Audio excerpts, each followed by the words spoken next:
Esse mês, o tema da nossa ministração, do tema do mês, será o Evangelho do Reino. Ou melhor, perdão, a justiça do Evangelho. O Evangelho da Justiça. O Evangelho da Justiça, já estou misturando tudo. Né? E, na verdade, os versículos são dois. Romanos capítulo 1, versículo 16 e versículo 17, faltou um versículo aí, que diz assim, Romanos 1, 16 e 17, que diz: não me envergonho do Evangelho, porque é o poder de Deus para a salvação de todo aquele que crê. Primeiro do judeu, depois do grego. Porque no Evangelho é revelada a justiça de Deus. Uma justiça que do princípio ao fim é pela fé. Como está escrito, o justo viverá pela fé. O justo viverá pela fé. Quero começar com uma ilustração do Antigo Testamento. Sobre justamente a questão da justiça. É um exemplo importante que determinou o futuro de uma rica e moderna nação do passado, a Babilônia. A Babilônia teve dois momentos importantes na história. Ela cresceu como um império poderoso, depois caiu, depois voltou outra vez, já no reinado de Nabucodonosor. Nabucodonosor, quando se levanta pela segunda vez como um imperador, ele restabelece o império da Babilônia de uma forma extraordinária, tornando-se uma nação rica, com muita sabedoria, mas, ao mesmo tempo, era uma nação que estava sofrendo com miséria, com injustiça, com pobreza, com injustiça, com violência. Em algum momento, Nabucodonosor teve, e você pode ler tudo isso no livro de Daniel, porque começa os primeiros capítulos contando essa história. Nabucodonosor teve um sonho. Ele ele teve vários sonhos. E esses sonhos começaram a inquietá-lo de tal maneira que ele começou a procurar quem poderia interpretar esses sonhos dentro do seu reinado. Então, magos, adivinhos, astrólogos, encantadores, ninguém conseguia interpretar os sonhos de Nabucodonosor. Eram sonhos que vinham da parte de Deus. E então foi chamado o profeta Daniel, que interpretou os sonhos do rei. No capítulo 4, versículo 24 a 27, nós temos a declaração, nós temos essa interpretação do profeta Daniel aos sonhos de Nabucodonosor. Daniel 4, 24 a 27 diz assim: esta é a interpretação ao rei, e este é o decreto que o Altíssimo emitiu contra o rei, meu senhor. Tu serás expulso do meio dos homens e viverás com os animais selvagens. Comerás capim como os bois e te molharás com o orvalho do céu. Passarão 7 tempos até que admitas que o Altíssimo domina sobre os reinos dos homens e os dá a quem quer. A ordem para deixar o toco da árvore com as raízes significa que o teu reino te será devolvido quando reconheceres que os céus dominam. Portanto, ó rei, aceita o meu conselho, renuncia os teus pecados e a tua maldade, pratica a justiça e tenha compaixão dos necessitados. Talvez então continues a viver em paz. Ai, ai, ai. Que forte isso, não é verdade? Os sonhos de Nabucodonosor se referiam a ele mesmo. Ele não estava praticando a justiça. Seu reino era rico, como eu já disse, mas havia pobreza, havia maldade. E Deus vem e diz para ele: há algumas coisas que você vai ter que fazer, senão a coisa vai ficar difícil para você. Eu vou cortar você, mas ainda vou deixar um toco, vou te dar uma oportunidade. Porque Deus é um Deus de oportunidades. Entenda uma coisa, você pode ter chegado aqui hoje só o toco. Mas Deus pode ainda te levantar outra vez. Para muitos frutos. Para a glória do seu nome, Deus pode fazer. Porque Ele é um Deus de restauração. A ordem de Deus foi clara. Se você quiser viver em paz, faça algumas coisas. Primeiro, renuncie aos teus pecados. Renuncie às tuas maldades. Tenha compaixão dos necessitados e reconheça que os céus dominam. Que toda justiça vem dos céus. Que todo governo perfeito vem de Deus e não dos homens. Todos os grandes poderes humanos que se levantaram na história, e você pode constatar isso, basta ler, começaram prometendo justiça, pregaram justiça, anunciaram justiça, ajuda aos necessitados, mas acabaram em ditadura, corrupção e violência, porque são poderes humanos. Poderes que emanam de um coração caído, de um coração contaminado pelo pecado, pelo egoísmo e pela desobediência a Deus. A injustiça está onde está o pecado e a desobediência a Deus. O Senhor executa justiça onde há integridade.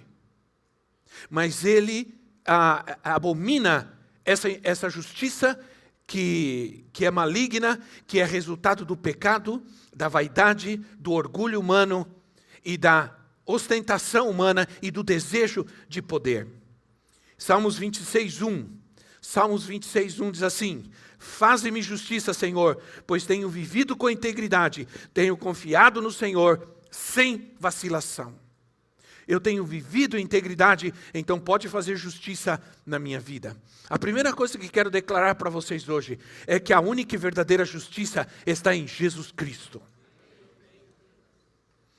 A cruz de Cristo é o lugar onde o amor e a justiça se encontram.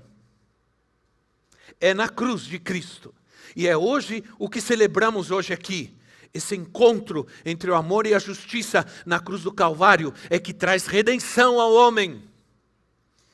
É que faz justiça verdadeira na vida do homem. Por isso nós estamos aqui. Se nós, e olha o que diz Mateus capítulo 12, versículo 18. Mateus 12, 18 diz assim: eis o meu servo, a quem escolhi, meu amado, em quem tenho prazer.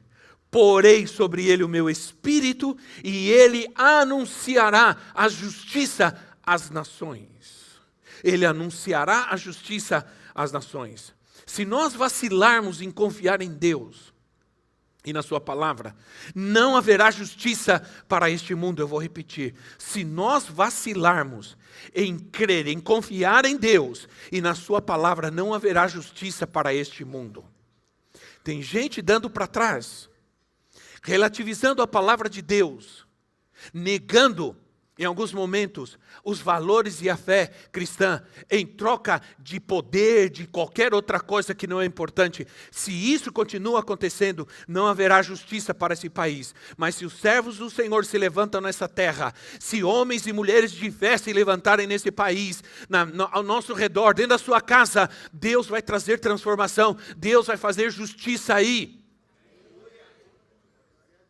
Isso quer dizer que a verdadeira justiça não está nas ideologias, nem na política, nem nos pensamentos humanos. A verdadeira justiça é Cristo. Não, a verdadeira justiça não está nos poderes humanos, por mais poderes que eles tenham. O sangue de Jesus é a manifestação dessa justiça e do amor de Deus. Deus é bondoso, Ele é amoroso, Ele é misericordioso, mas Ele também é justo. A justiça é como Deus age, e misericórdia e amor é o que Deus é a sua natureza, é a sua essência. Deus é amor, Ele é amor, essa é a sua essência, Ele é misericordioso, mas Ele age com justiça. Agora, graças a Deus, que a misericórdia vence a justiça, porque eles dizem, não, a gente estava frito aqui. Porque se Deus agisse só com justiça, todos nós estaríamos condenados agora. Mas a Bíblia diz, nenhuma condenação há para os que estão em Cristo Jesus. Porque Ele é justo.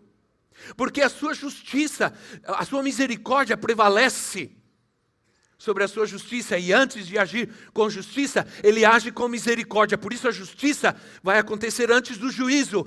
Ou a misericórdia acontece antes do juízo. Porque sem misericórdia, não, o juízo seria trágico para este mundo. Esse mundo ainda está em pé, porque Ele está agindo com misericórdia. A justiça é a ação de Deus, operando pela sua misericórdia. Por isso, nenhuma condenação há para nós. Caso contrário, estaríamos todos condenados e não podíamos estar, nenhum de nós aqui hoje. De forma nenhuma. Claro, a palavra de Deus diz, se nós confessarmos os nossos pecados, Ele é fiel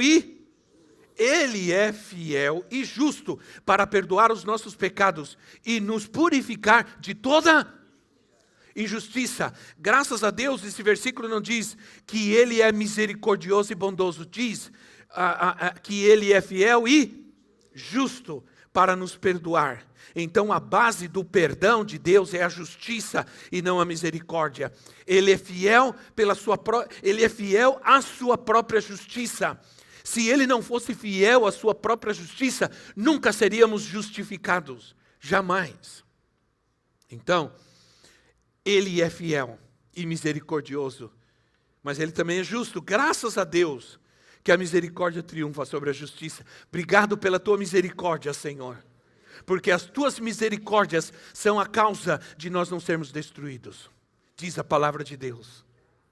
As tuas misericórdias são infinitas. São sem fim. Diz a sua palavra.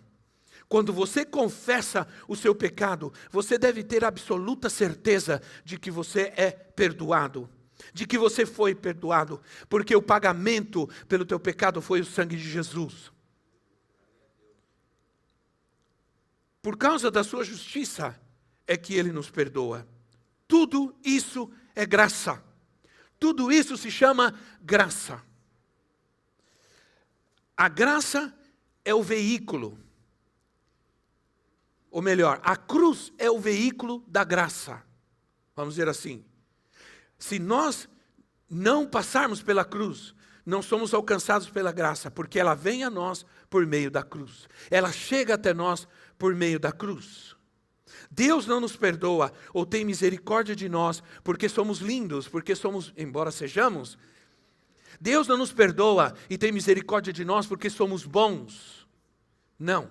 Ou porque choramos arrependidos cada domingo, Ele o faz apenas pela sua graça e pela sua misericórdia. Agora deixa eu te dizer uma coisa.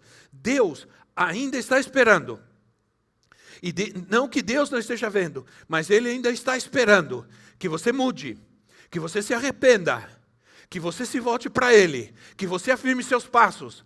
Ele está esperando, mas há um momento que Deus vem para tratar conosco, com misericórdia, mas também com justiça.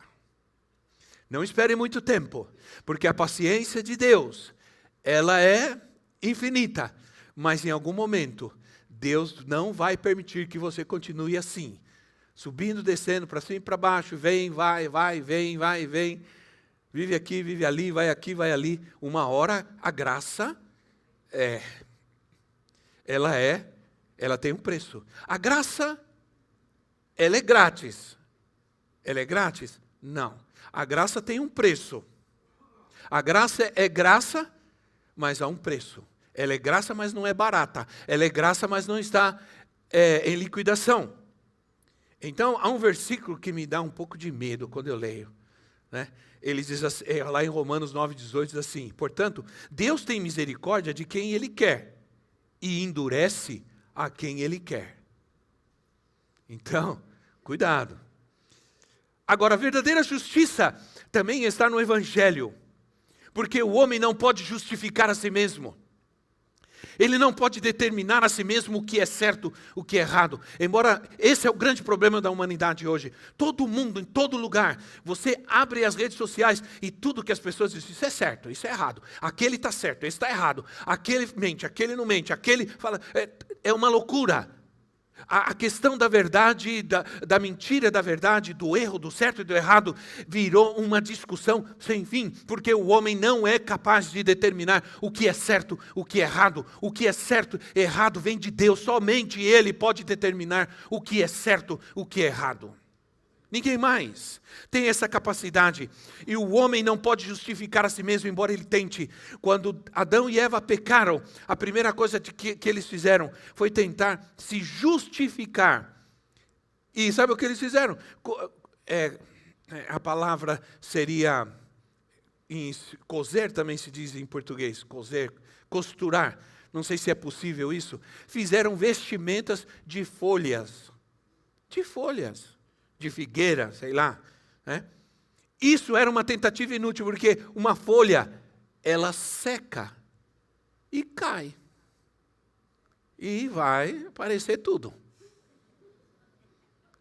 É uma tentativa inútil de tentar ficar escondendo o seu pecado, o seu erro, as suas intenções e motivações, porque todo esforço humano sempre vai secar e cair. Sempre. Então, é uma tentativa inútil de justificação humana. A nossa justiça, ela é infrutífera, ela é imperfeita, nunca vai dar frutos, nunca vai dar resultados. Por quê? Porque nós precisamos ter fé. Amém, irmãos? Precisamos ter fé. Precisamos viver pela fé.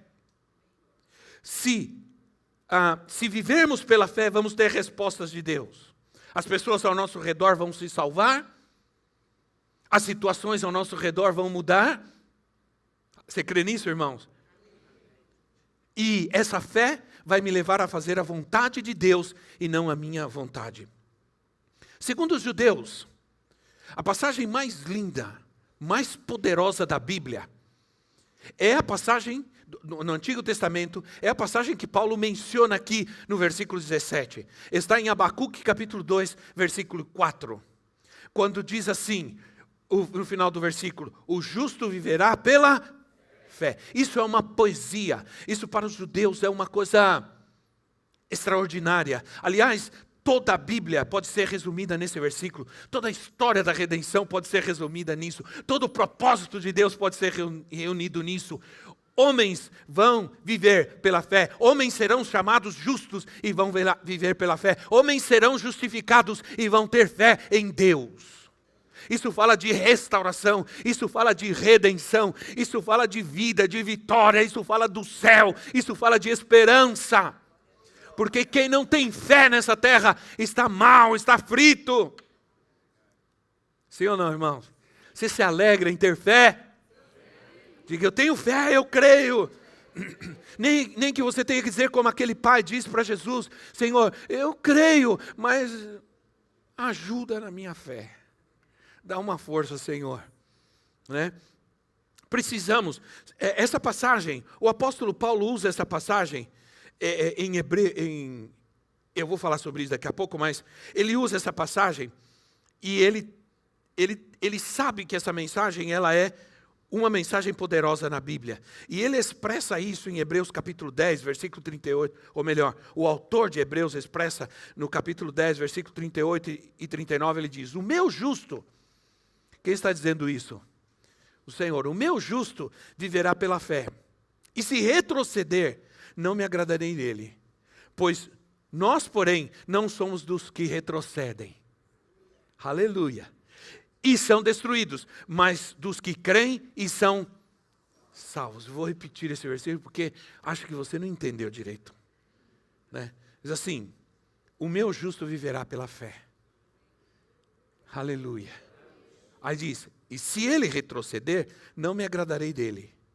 Nós, porém, não somos dos que retrocedem. Diga, eu não sou daqueles que retrocedem. Diga com fé, irmão. Diga com fé, eu não vou retroceder. Nem um passo, nada. Nós não somos daqueles que retrocedem e são destruídos, mas dos que creem e são salvos. e vão em frente. Irmãos, não podemos voltar atrás mais em nada.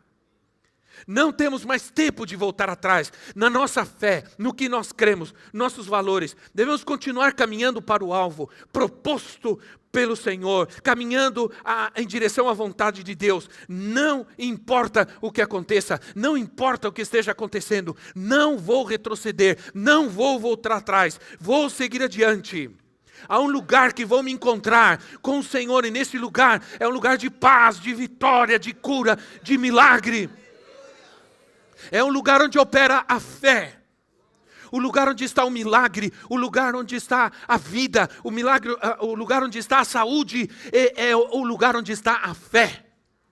Porque tudo é possível para aquele que crê. Eu creio. Diga, eu creio. Ora, o evangelho do reino restaura a soberania de Deus. Se cremos que Ele é o Criador, fundador de todas as coisas, o único, soberano, absoluto, então a fé me diz que eu tenho que me submeter à sua vontade, ao seu plano. Ele está no controle de todas as coisas. Amém, irmãos? Eu estava lendo, eu li algo e depois eu fui procurar outra vez e não achei mais, mas ficou guardado. Para eu poder citar a fonte, mas eu não consegui encontrar mais. Eu li algo que alguém que disse, quando Deus diz essas coisas que acabamos de ver, que acabamos de ler, porque o que acontece com Abacuque é o seguinte: Abacuque estava num conflito terrível, a situação do povo estava em miséria, havia desgraça, havia problemas políticos, sociais, havia miséria. E Abacuque estava muito inquieto com isso, muito triste com isso. E ele no capítulo 4, se você ler o primeiro e o segundo versículo, ele está indignado, ele diz assim: vou me colocar aqui na torre e vou esperar qual é a resposta de Deus para a minha aflição. Então Deus vem e fala com Abacuque, no versículo 13, ele diz assim: olha, o que eu vou falar para você, você vai escrever. Tá essa história de carta, agora todo mundo escrevendo carta, né? Um escrevendo carta, outro escrevendo. É carta pela democracia, é carta pelo não sei o quê, carta ao povo, como se nós tivéssemos já, não aguentamos mais nenhuma dessas cartas. Porque você não sabe mais onde está a verdade, sim ou não? Então, Deus diz assim: escreve o que eu vou te dizer. Por quê? O que quer dizer isso? Porque Deus estava estabelecendo um decreto. Amém? Ele como juiz, ele estava criando um decreto. Escreve o que eu vou te falar, porque eu quero que todo mundo, que o mundo inteiro, que em todos os tempos, em todos os séculos vejam isso, porque é um decreto de Deus. E qual é o decreto de Deus? Há duas coisas aqui que são importantes. Deixa eu voltar, Deus está falando, vamos voltar lá. Diz que Abacuque 2, diz assim: escreve para que todo mundo possa ler. Aí ele diz assim, o versículo 4 diz assim: escreva, olha a insistência de Deus, escreva, porque ele queria que ficasse registrado o seu decreto. O ímpio está envaidecido, seus desejos não são bons. Então, há duas categorias de pessoas aqui. O ímpio, que está cheio de orgulho, que os seus desejos não são bons, e aí, a outra parte, a outra categoria de pessoas mas o justo viverá pela fé. Dois tipos de pessoas. O ímpio, o pecador, por isso ele odeia a iniquidade, ele está envaidecido, ele está cheio de orgulho e etc. E Deus está lançando um decreto. Mas o justo viverá pela fé. Então, minha gente, nós estamos num momento muito importante da nossa vida. E nós precisamos crer no poder do Evangelho de Cristo. A questão é: o Evangelho restaura a soberania de Deus. E nós precisamos nos submeter à a sua soberania. A questão não é aumentar a nossa liberdade. As pessoas às vezes querem aumentar a sua liberdade, como muitos estão fazendo. Liberdade para isso, liberdade para aquilo, liberdade para fazer o que eu quero, liberdade para viver o que eu sinto, liberdade para viver a minha realidade e etc. E eu não quero aumentar a minha liberdade. Eu quero aumentar a soberania de Deus sobre a minha vida. Foi quando Jesus nos ensinou a orar: venha a nós o teu reino. Isso é, quando o reino de Deus vem a sua soberania, vem o seu governo, a sua vontade, e seja feita a sua. Quando vem o reino, não é possível mais fazer nossa própria vontade. Quando vem o reino, quando estamos no reino, estamos prontos para fazer a vontade do Senhor. Amém, irmãos? Agora, quero aumentar a soberania de Deus sobre a minha vida, porque a liberdade não é ausência, mas é presença de Deus. A verdadeira liberdade acontece quando Deus está presente. Paulo diz assim em Gálatas: a liberdade fostes chamados. Versículo, irmãos. A liberdade fostes chamados, mas não deem lugar, não usem essa liberdade para dar lugar à sua vontade. A vontade da sua carne. Você pode querer usar essa liberdade para dar lugar à vontade da sua carne, à sua própria vontade. Tem gente dizendo, fazendo a sua vontade, dizendo que estão fazendo a vontade de Deus. O grande problema hoje é: Deus me mandou fazer isso e aquilo. Deus falou isso e aquilo. Será que Deus mandou? Será que Deus falou mesmo? Ou estou usando isso para fazer a minha vontade? Creio que quanto mais se avança as ideologias, a maldade se multiplica. Mas nós temos a oportunidade de viver nossa fé.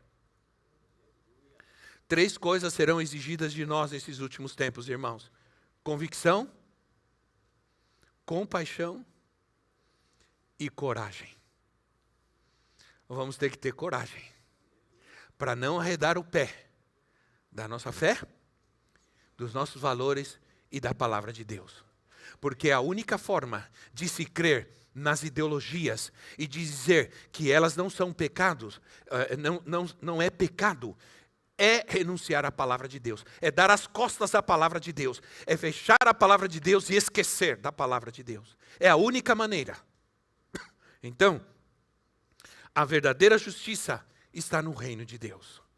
Paulo diz em Romanos 14:17, porque o reino de Deus não é comida nem bebida, mas justiça, paz e alegria no Espírito Santo.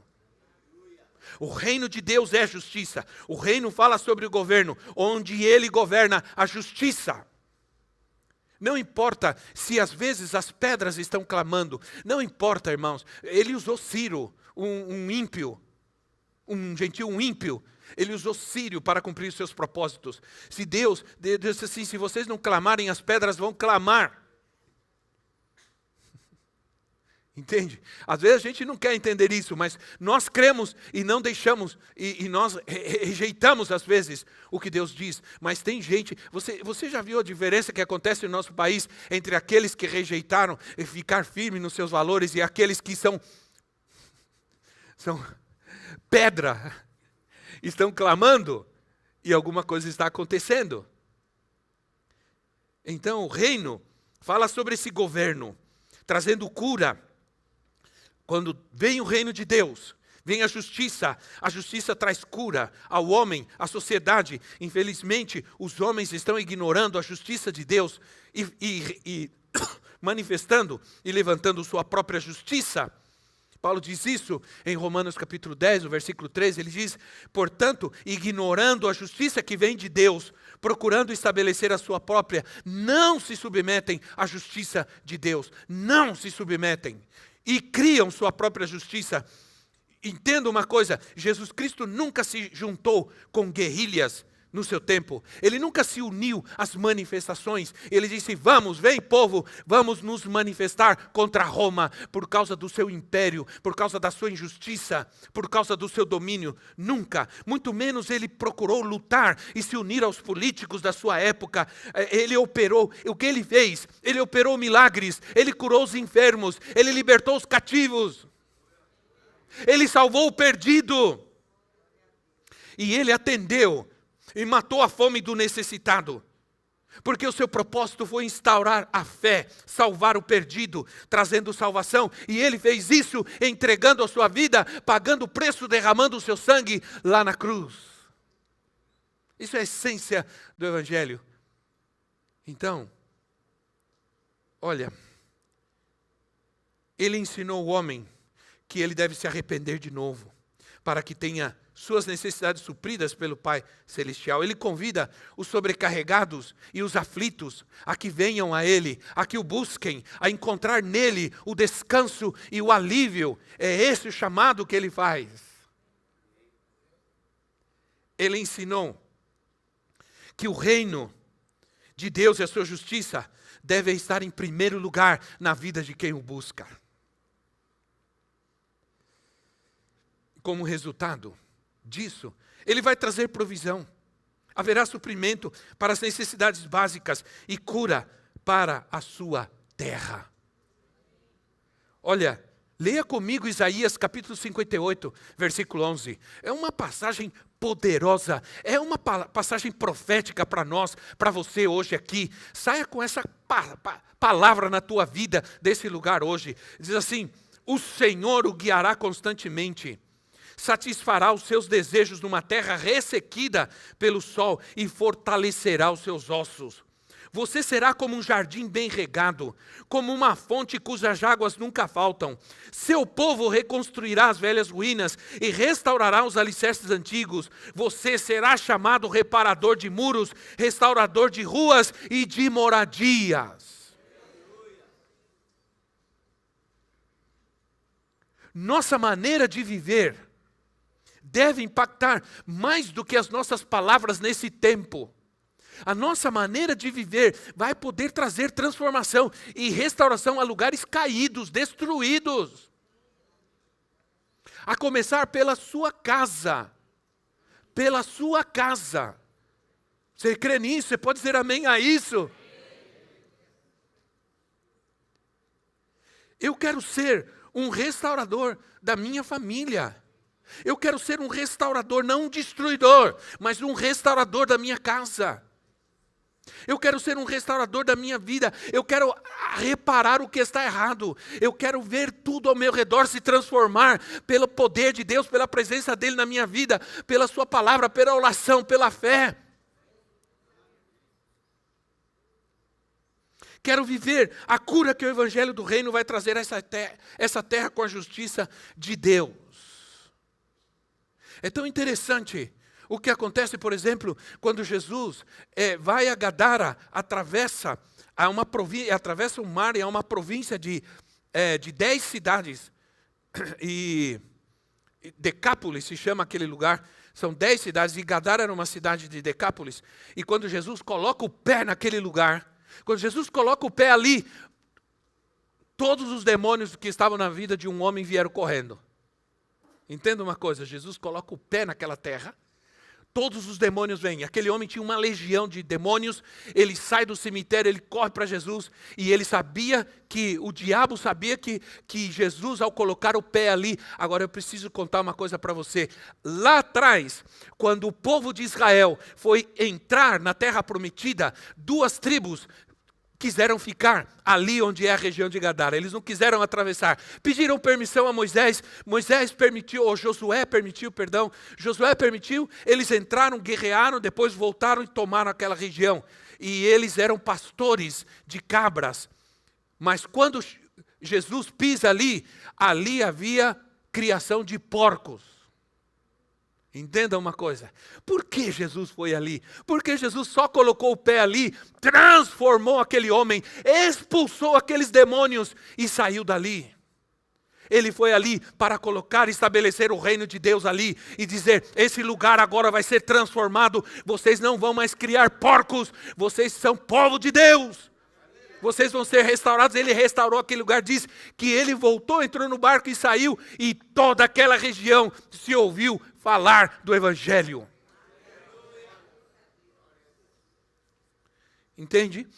Ora, eu podia falar de vários lugares, poderia falar da transformação que Deus fez nas Ilhas Fiji. Leia essa história, é uma das histórias mais emocionantes.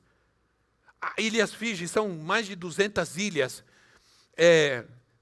Houve um tempo que essas ilhas estavam cheias de pura miséria, social, política, havia uma degradação terrível, havia violência, bandos dominavam, narcotraficantes, era uma desgraça, até que os pastores resolveram dizer, nós temos que resolver isso aqui, vamos procurar o presidente, vamos falar com ele, que nós vamos orar, porque alguma coisa tem que acontecer. Não havia água, já não podiam plantar nada, haviam ilhas que não eram tão habitadas, que tinham verde, mas havia outras ilhas que não havia mais água. A água potável estava contaminada, o povo estava passando sede, o povo estava passando fome, era uma desgraça total. Então os pastores começaram a orar, se reuniram, chamaram o presidente e disseram, nós vamos orar por nossa terra, Deus vai fazer alguma coisa, nós vamos clamar pela nossa terra. E o resultado foi que Deus veio sobre aquele lugar, os líderes, os políticos se dobraram diante do Senhor, o presidente se parou diante da nação e disse, nós vamos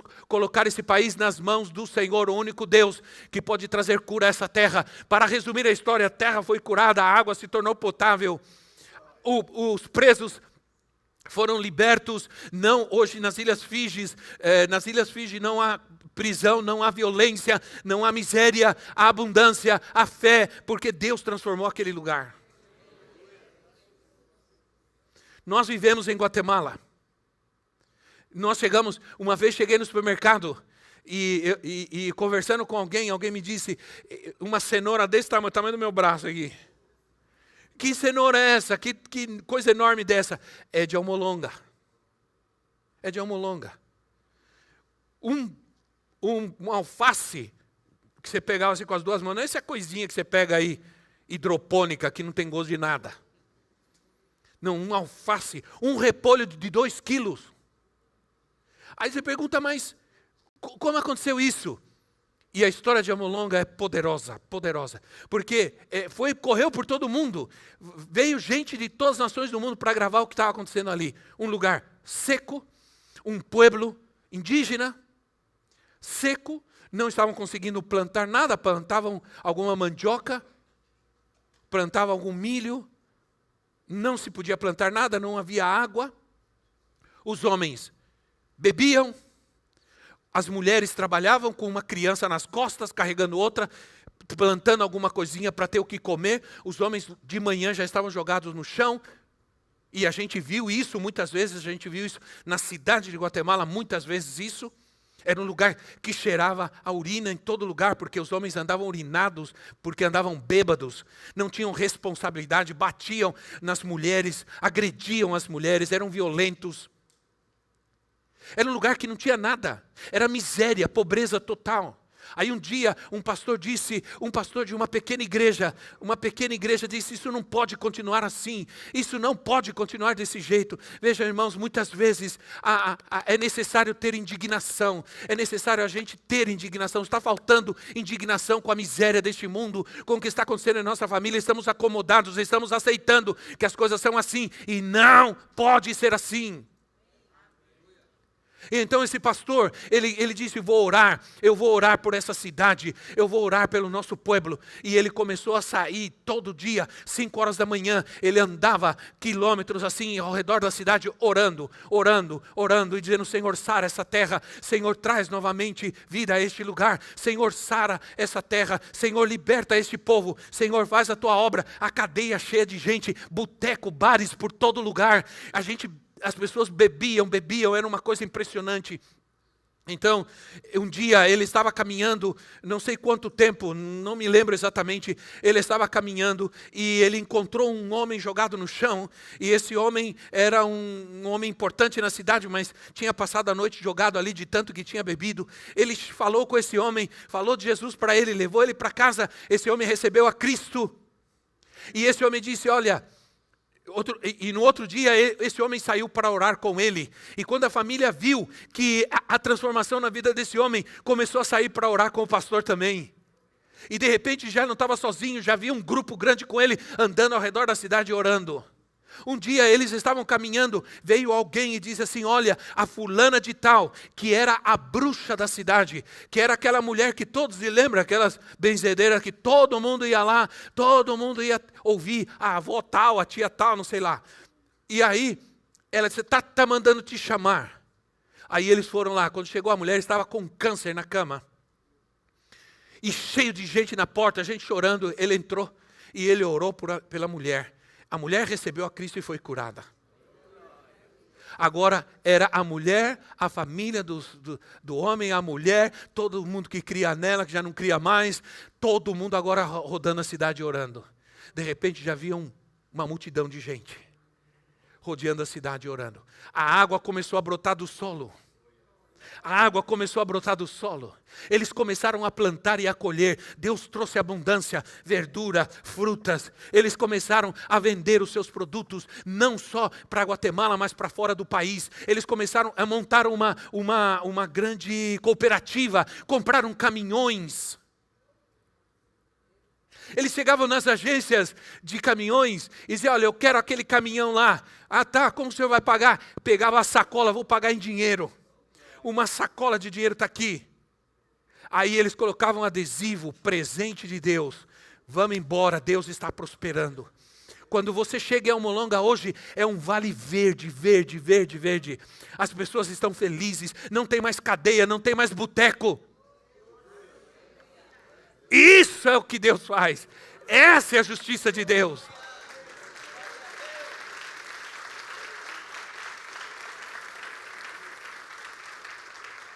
Agora nós precisamos crer. Precisamos crer. Que queremos ser. Que vamos fazer? Vamos ser restauradores de muros, de cidades. Vamos começar por nossa casa. Vamos nos levantar com fé para crer. Porque Deus fez, Deus faz e vai continuar fazendo. Há um povo que tem fé e que crê. E esse povo está nesse lugar. Aleluia. Eu vi com os meus próprios olhos o que Deus fez nesse lugar. Deus me deu a oportunidade de ver, de poder. As pessoas às vezes, é um lugar, é um vale, e tem montanhas, porque é muito montanhoso. As pessoas às vezes param num mirador e ficam olhando e começam a orar. Porque tudo é verde, colorido, lindo. É o que Deus faz. Ele transformou, literalmente, como disse Isaías, aquele lugar árido num jardim verdejante. Deus transforma. Você crê nisso, irmão? Eu creio. Vamos ficar em pé e vamos orar. Vamos buscar ao Senhor. Aleluia. Glória a Deus. Obrigado, Senhor, pela Tua palavra. Obrigado, Senhor, pela Tua presença. Obrigado, Senhor, porque Tu estás conosco. Aleluia. Vem, Espírito Santo, e toca-nos profundamente. Faz uma transformação hoje aqui, Senhor, na vida daquele que entrou, naqueles que estão nos ouvindo pela internet. Senhor, vem, Senhor. Vem sobre esses lugares áridos. Vem sobre essas vidas ressequidas. Vem sobre essas vidas, Senhor, infrutíferas, enfermas, sem paz. E traz a Tua paz agora em nome de Jesus. Vem, Senhor, sobre esses lugares de doença, de enfermidade. Vem sobre esses lugares de necessidade, Pai. Em nome de Jesus Cristo, Senhor. Nós cremos. Nós cremos. Aleluia. Isso mesmo, nós cremos, Senhor. Obrigado, Espírito Santo. Obrigado, Senhor. Oh, Senhor, levanta-nos hoje aqui. Nós queremos sair com esta palavra em nossa vida. Nós queremos sair daqui, Senhor, renovado na nossa fé. Nós queremos sair daqui crendo que o Senhor nos levantou para trazer restauração ao lugar onde nós estamos. Sim, Senhor, a nossa casa, a nossa família, em nome de Jesus, para destituir tudo que está quebrado, tudo que está sendo destruído, todas as coisas velhas, Pai, em nome de Jesus Cristo. O Senhor vai fazer novas todas as coisas. A minha casa será renovada, meu casamento será renovado, a minha família será renovado. Já não mais coisas velhas, já não mais falta de recursos para que as coisas sejam feitas com excelência, com graça, em nome de Jesus. Em nome de Jesus, Senhor, traz cura agora à minha terra. Oh, Senhor, aleluia. Onde está faltando recurso? Onde está faltando, Senhor, alegria? Traz alegria agora, Senhor. Traz a provisão, a bênção tua, Pai. Transforma esse coração endurecido. Em nome de Jesus.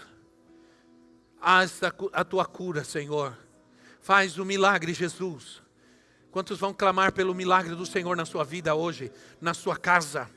Quantos vão clamar pela resposta de Deus às suas orações? Quantos vão clamar pelo milagre na vida daqueles que estão ao seu redor, pela salvação, pela libertação e pela cura? Em nome de Jesus. Aleluia. Aleluia. Te adoramos, te exaltamos, Rei da glória, Rei da glória.